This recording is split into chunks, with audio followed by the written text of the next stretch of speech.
Welcome to the DCTV News at Noon program. I'm Kelsey Kiesling. And I'm Kendra Cook. The Southwest TV Translator Association underwrites the news show, and Dolores County Broadcasting Network is the producer of DCTV.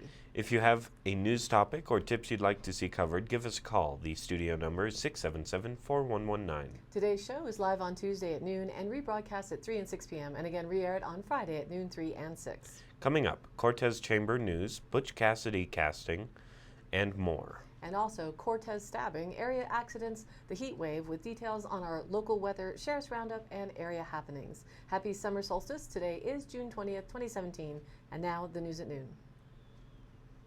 From the Sheriff's Blotter in Dolores on the Journal, a 24-year-old Tennessee woman was not injured in a rollover crash northeast of Dolores on Sunday afternoon, according to Colorado State Patrol Trooper Nate Reed. Leah Graham Johnson of Nashville, Tennessee, was traveling south on Colorado Highway 145 near mile marker 33, about 23 miles northeast of Dolores, about 3:40 p.m. on Sunday, Reed said. She lost control of her 2014 Subaru Outback and traveled off the right side of the roadway. Graham Johnson swerved back onto the highway, which caused her car to roll onto the roof, ending up off the right side of the road. She was the only person in the vehicle, and no alcohol or drugs were suspected in the incident. And in another road incident, no one was seriously injured in a motorcycle versus car crash near the intersection of Florida Road and East Animas Road on Saturday afternoon in Durango. A teenage driver turned left in front of an oncoming motorcycle, causing the crash, said Sergeant Zane Hallock. A man and his wife went supermaning across the back of the car, but they were not seriously injured, he said. They were both wearing helmets and jackets. The driver of the car was cited for careless driving. Reported by the Cortez Journal, 2 people were injured early Monday morning in a stabbing on the south side of Cortez, according to Police Lieutenant Andy Brock. Police responded to the 800 block of South Chestnut Street at about 6:40 a.m., Brock said. A male juvenile and adult were transported to Southwest Memorial Hospital with minor injuries, he said. The incident was still under investigation, and no arrests had been made as of 11:30 a.m. Monday, according to Brock. The incident might have started with a dispute over property or vandalism, but the cause was still being investigated. Brock said 2 other people were arrested at the scene, one in connection with a warrant and another on suspicion of a drug-related offense. DCTV shares the news that the Cortez Area Chamber of Commerce announced last Friday they have hired Raquel Rocky Moss as the new manager. As the chamber manager, Moss will oversee the chamber's operations and ensure the chamber programs and services will meet the needs of local businesses and members. Moss is a graduate of Montezuma Cortez High School and has been a resident of the area since 2002. She has an extensive background in community and business engagement. She's currently serving as the manager of the Dolores Chamber of Commerce and will continue to serve in this capacity to support the business community of Dolores. Ms. Moss said, "I'm very excited to serve Cortez and the local businesses. I've been working with the business community for the past 5 years as a board member and as a chamber professional. I started working with Jeff Weinmeister over the past year to develop a closer relationship between all 3 regional chambers of commerce, Dolores, Cortez, and Mancos, to help us promote the area business communities more collaboratively. The Cortez Chamber is a vital part of this area's economic development infrastructure, promoting our members, increasing their visibility, and connecting them with one another." Outgoing Cortez Area Chamber Manager Jeff Weinmeister has worked with the Chamber over the past year, developing many new programs for local businesses and creating good working relationships with other area organizations, including the Dolores and Mancos Chambers. Having worked closely with Moss and the Dolores Chamber and developing mutually beneficial programs, the Cortez Area Chamber of Commerce Board of Directors feel Rocky Moss is a perfect fit for the organization. Moss will create an uninterrupted transition for the Cortez Chamber. Moss had also made connections with the newly relaunched Dove Creek Chamber of Commerce and will continue to coordinate efforts for mutual promotions across the region, across county lines. Moss will assume her role on Monday, July 3rd, 2017. The Cortez Area Chamber of Commerce is located at 31 West Main Street in Cortez. Contact information is linked up on the DCTV News at Noon Facebook page. Reported by the Cortez Journal, the Durango and Silverton Narrow Gauge Railroad derailment late Saturday afternoon was the second worst incident in more than 30 years, and the second in one day on the tracks. The train was returning from Silverton when 2 passenger cars came off the rails around 4:30 p.m., likely because warm weather damaged the rails, railroad spokesman Christian Robbins said Monday. No one was injured in the derailment, and crews worked until the early morning hours to get the rails ready for a train that departed downtown at 8 a.m. Sunday, he said. Former train engineer Greg Cravata was on the first car when it started to shake and vibrate, and he realized it had derailed.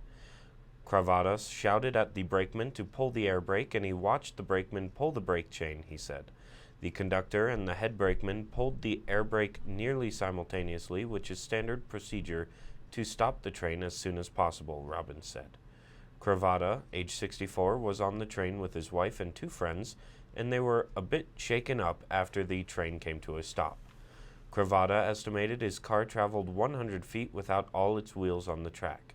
When the car stopped, it decoupled from the train behind it, which is not unusual when the air brake is pulled, he said.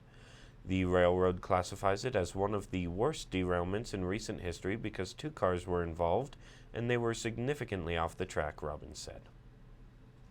Today's marijuana moment comes from thecannabis.co. Cannabis is joining the ranks of the financial, advertising, real estate, and alcohol industries with the formation of its first self-regulatory organization. The National Association of Cannabis Businesses, or NACB, launched last week with a powerhouse leadership team and an ambitious plan.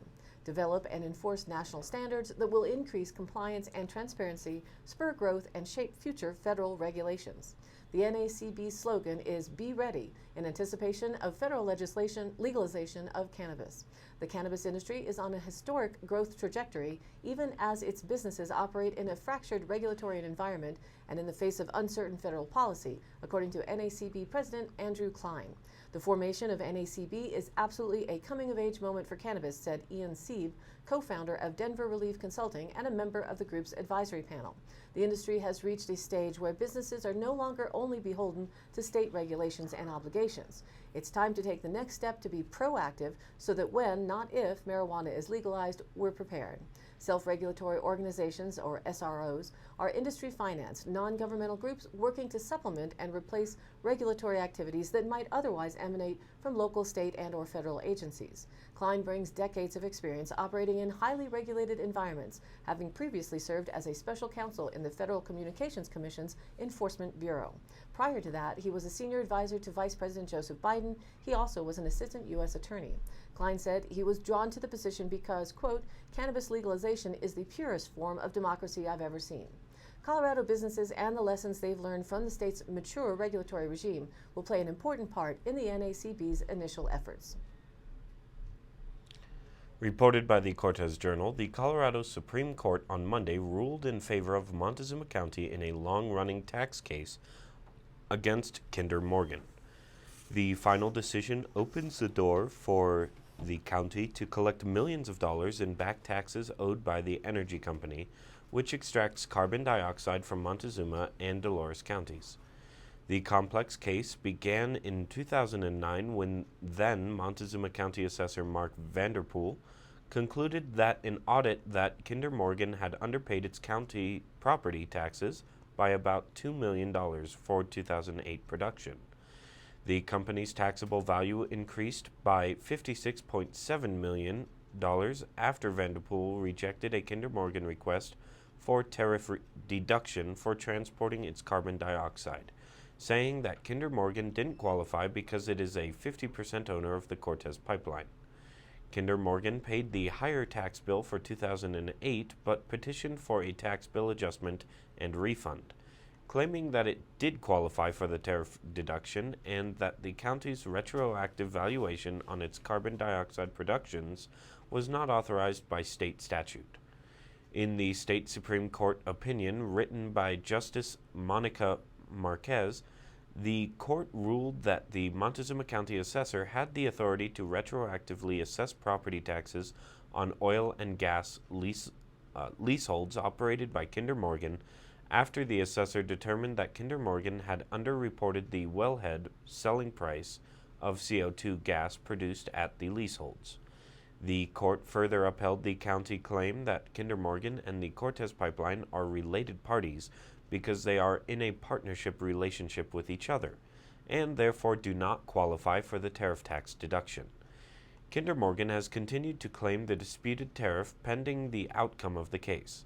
but now the court has ruled Kinder Morgan does not qualify for the tariff deduction.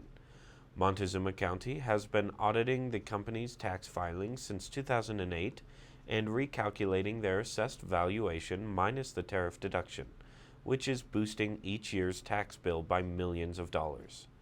Because of the court ruling, the county assessor can now bill the company retroactively for the taxes it owes from past years. County officials said they don't have specific plans for their share of the tax windfall. And now here's our weather report. Yesterday's high posted at 89 in the West End weather station, and if you're in a different area of Dolores County Broadcast Network territory, send us a Facebook note of your highs and lows or anything weather related.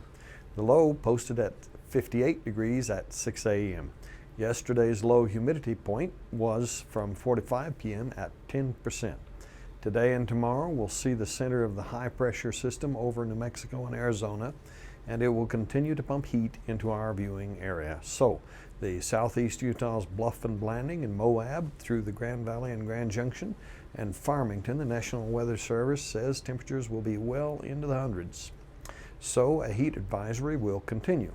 Only very minor disturbances are expected in the northern parts of Colorado and Utah, and that will be in the form of high clouds and isolated cloud buildup with only a very slight chance of brief dry thunderstorms in the northern mountains today and tomorrow. So fire weather conditions will increase steadily in the north as we approach the weekend and into next week, but no watch is in effect yet. Basically, you'll likely hear fire weather all summer long. Late Sunday and Monday, there is a trough working in toward the Great Basin. It will have some chance of pushing moisture toward DCTV country, but let's wait and see.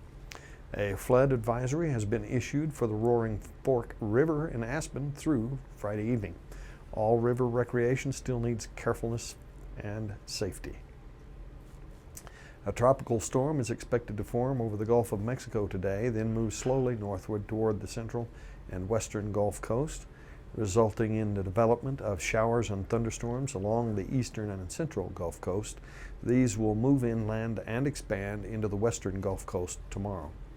A front extending from the northeast to the southern mid-Atlantic and westward to parts of the southern plains will slowly move off the northeast and northern mid-Atlantic coast and slowly dissipate on Wednesday. The southern half of the boundary will almost come to a standstill from the southern mid-Atlantic to the lower Mississippi Valley and begin to dissipate by Wednesday evening. In addition, showers and thunderstorms will develop along the boundary from the southern mid-Atlantic into parts of the southeast. These will continue through Wednesday evening. The system over the northern plains into the upper Great Lakes will move eastward to the Canadian Maritimes by Wednesday afternoon, triggering areas of rain and showers and thunderstorms over the upper Mississippi Valley to the lower Great Lakes and northern Appalachians. That also will end over the upper Mississippi Valley and upper Great Lakes overnight tonight. Showers and thunderstorms will continue over parts of the Ohio Valley and lower Great Lakes into parts of the northeast through Wednesday evening. Additionally, showers and thunderstorms will develop over parts of the northern and mid-Atlantic tomorrow. Another front's moving onshore over the Pacific Northwest and will march east to the northern plains and part of the Great Basin by Wednesday evening, producing showers and thunderstorm over parts of the northern high plains and Great Basin late this evening. That will move into the upper Mississippi Valley by Wednesday evening. The Pacific Northwest system will cause showers and thunderstorms over the northern Rockies today and add some in the central Rockies tomorrow as it passes through. During the coldest part of the winter, I've noticed 5-degree changes in the air inside as a vehicle warms up. But for summer, 1 or 2 degree differences are hard to feel in the heat. Death Valley temperatures today are expected to reach 127 degrees. That would go well beyond the point of just knowing you're melting and drying up, but the breezes and our altitude help here. Today's high was forecast to be 92, and tomorrow, Thursday, are supposed to only go up to 94 with a slight, slow decline to an 87 by Sunday. Doesn't sound bad compared to Death Valley, does it? Lows will still be in the 50s through that time. Winds are to be at 5 today and from the west, increasing to 5 to 10 tonight and become east after midnight. Now back to the news. Reported by the Durango Herald, visits to 22 ski areas across Colorado were down slightly during the 2016-17 season. Purgatory Resort, Hesper Ski Area, and the 20 other members of Colorado Ski Country USA reported 7.3 million skier visits this winter. Last season, Colorado Ski Country reported about 7.4 million skier visits. The Colorado Ski Country total does not include Vail Resorts, Vail, Beaver Creek, Breckenridge, and Keystone. The 2016-17 season is likely the second best year for skier visits, Colorado Ski Country estimates. Counting for Vail Resorts, Colorado set a record last year with more than 13 million visits, said Chris Linsmeyer of Colorado Ski Country. When someone skis or snowboards for any part of a day at a mountain resort, it is counted as a skier visit, according to a news release. Snowfall in October and November 2015 allowed some resorts to open early and put the state ahead, he said. During the 2016-17 season, the state did not see the same heavy early snow. We started in the hole and we were never able to catch up, Linsmeyer said. This season, there was heavy snow in December and January, and over the holidays, the state set a few daily records for skier visits, he said. Snow late in the season allowed for season extensions at 4 Colorado Ski Country resorts, including Purgatory, which extended its season through weekends in April. Colorado is the #1 ski state in the country, drawing about 20 to 25% of skier visits, Linsmeyer said. Purgatory hit a 17-year high for skier visits last year. Requests for comment were not returned by Purgatory staff Friday. Here's a bit from Reuters by Natalie Grover. A small U.S. biotech company has successfully regenerated skin and stimulated hair growth in pigs with burns and abrasions. This could lead to the regeneration of fully functional human skin. Salt Lake City-based Polarity TE Incorporated patents an approach to tissue engineering, and this approach is designed to use a patient's own healthy tissue to regrow human skin for the treatment of burns and wounds. Plastic surgeons cannot give burn victims what they require the most, their skin. Polarity TE's founder and CEO Denver Lau said current approaches to treat serious burns are severely limited in their effectiveness and in some cases expensive. Lau served as senior plastic surgery resident at Johns Hopkins Hospital before creating Polarity TE last year. Epicel, a skin graft widely used in burn units, does not result in fully thick and functional human skin. Polarity TE conducted its preclinical study on wounded pigs at an animal facility in Utah. The therapy resulted in scarless healing and growth of hair follicles, as well as complete wound coverage and the progressive regeneration of all skin layers. Successful swine data is typically seen as a precursor to effectiveness in human trials. Polarity TE expects to begin a human trial later this year, and cell therapy could hit the market 12 to 18 months after. The technology has also the potential to develop fully functional tissues, including bone, muscle, cartilage, and the liver. The company said it would be opportunistic with financing to fund upcoming trials, but declined to provide details. According to the Durango Herald, with the onset of summer, a statewide Heat is On drunken driving enforcement campaign is underway through June 26th by Colorado Department of Transportation, Colorado State Patrol, and local law enforcement.